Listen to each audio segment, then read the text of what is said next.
The gang huddled in the dimly lit barn, the only sound their own quickened breaths. Outside, the heavy thump of slow, deliberate footsteps echoed through the night. Fred pressed a finger to his lips, signaling for silence. Through the gaps in the wooden planks, the moonlight cast eerie slashes across the floor, revealing shifting shadows outside. Shaggy squeezed his eyes shut.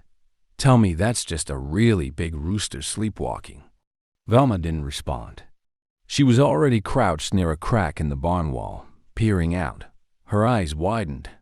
It's standing right in front of the doors. Daphne swallowed hard. Is it moving? Velma shook her head.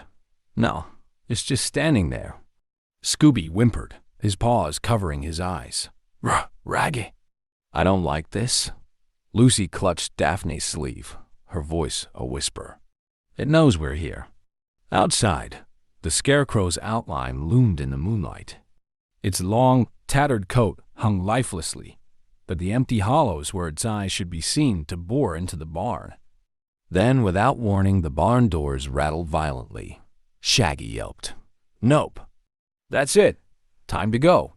Fred grabbed his arm before he could bolt. Shaggy, we need a plan.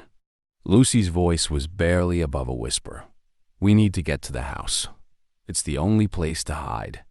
Velma adjusted her glasses. Agreed. But we can't go through the front. He's blocking the doors. Fred nodded. There's a back entrance near the horse stalls. We can sneak out through there. The gang moved quickly, keeping low as they navigated through the barn.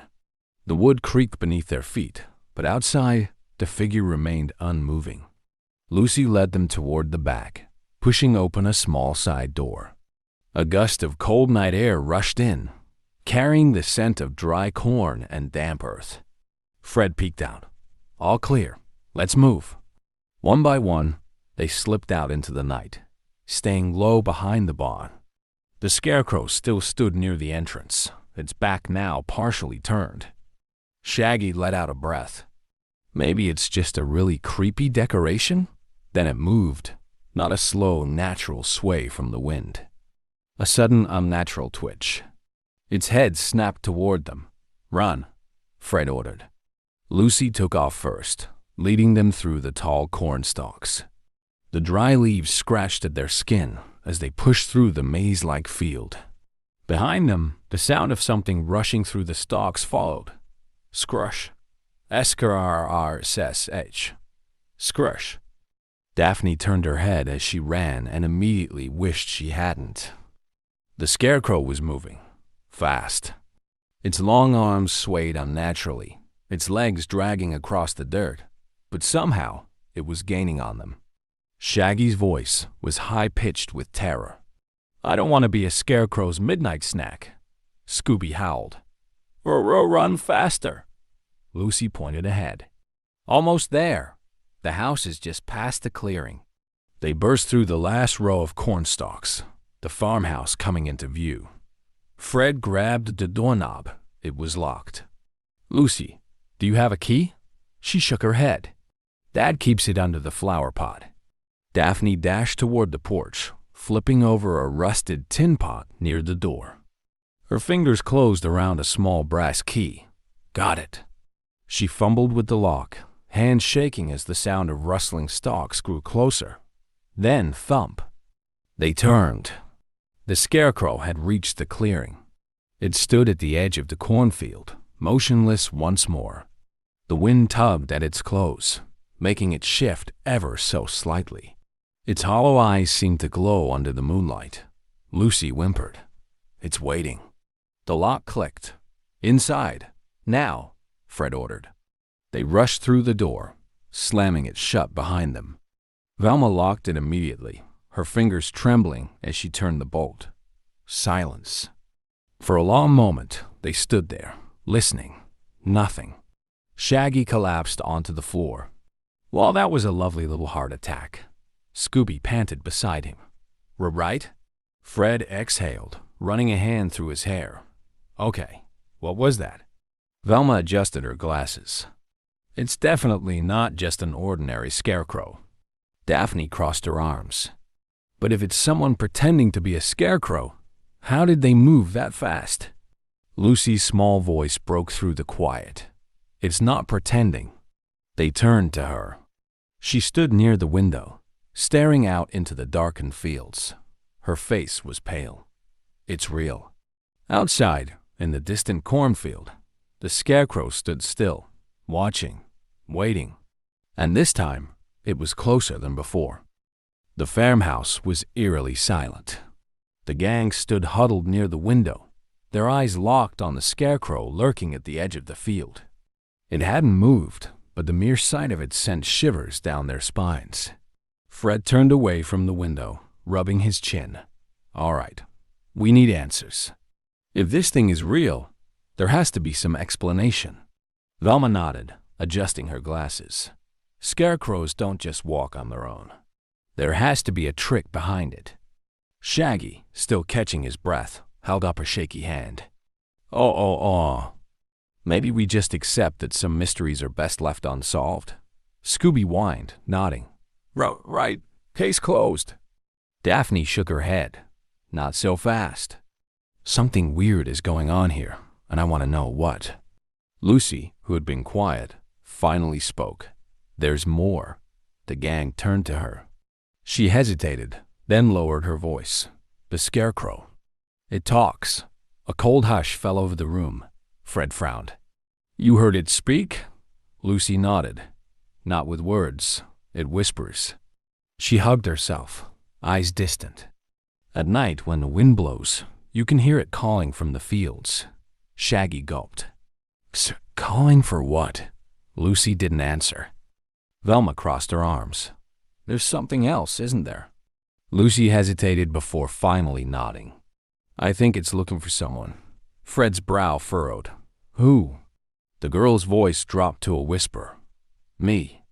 The gang exchanged uneasy glances. Daphne crouched beside her. Lucy, why would it be looking for you? Lucy hesitated. Because I'm the only one left. Velma's eyes narrowed. Left of what?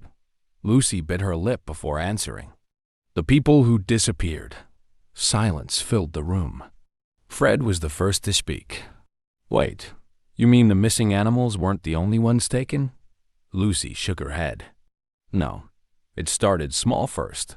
My dad's dog went missing, then the cows. Then, 2 of the farmhands disappeared. Shaggy's face went pale. Did the scarecrow take them? Lucy's hands trembled as she looked toward the window. I don't know, but I think I'm next. A heavy stillness hung in the air. Velma tapped her chin.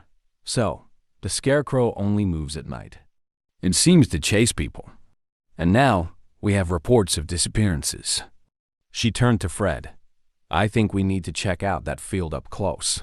Shaggy's jaw dropped. Absolutely not. Fred ignored him. We wait until it moves again.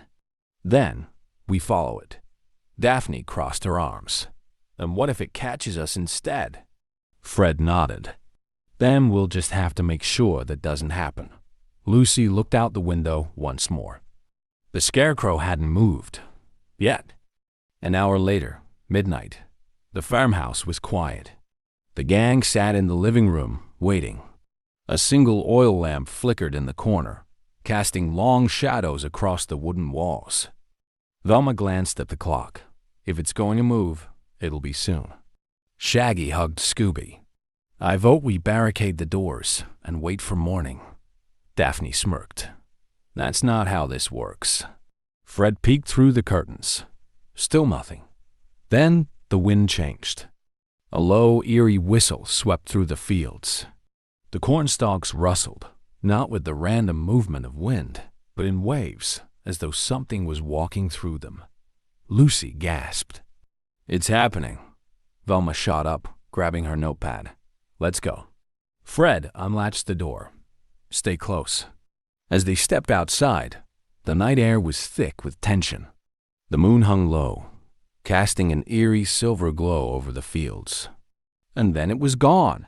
The scarecrow was no longer at the edge of the field. Daphne's pulse quickened. Where did it go? A whisper carried on the wind. A slow, drawn-out sound.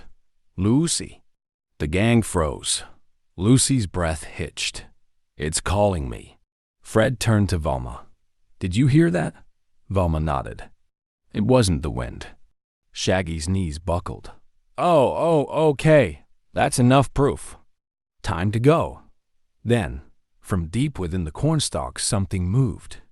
A tall, dark figure stepped forward. Its ragged coat dragged against the dirt. The stitched-up face, the hollow eyes, it was walking toward them. Daphne whispered, "It's coming." Fred grabbed Lucy's hand. "Back inside, now!" The gang turned to run. But the farmhouse door slammed shut. Shaggy rattled the knob. "It's locked! It's locked!" Velma turned back to the field. The scarecrow was getting closer. Lucy's voice trembled. "It doesn't want us to leave." Fred clenched his jaw. "Then we make our stand here." The scarecrow stopped. It stood just at the edge of the clearing, watching. The wind carried another whisper. "Lucy?" Lucy swallowed hard. "What do you want from me?" The scarecrow lifted one arm and pointed at the barn. Velma's eyes widened. "It's leading us somewhere." Daphne shook her head. "Or it's leading us into a trap." Fred took a deep breath. There's only one way to find out. The gang turned toward the barn, hearts pounding. The scarecrow lowered its arm and began to follow. Trembling knees are weak, but a Scooby stack will do the trick. Scooby-Doo, Roo, where are you? Monsters, ghosts, and clues to pursue. Zoinks and jinkies, what will we do? Stick with the gang, we'll pull it through. Fred says team split up and look around.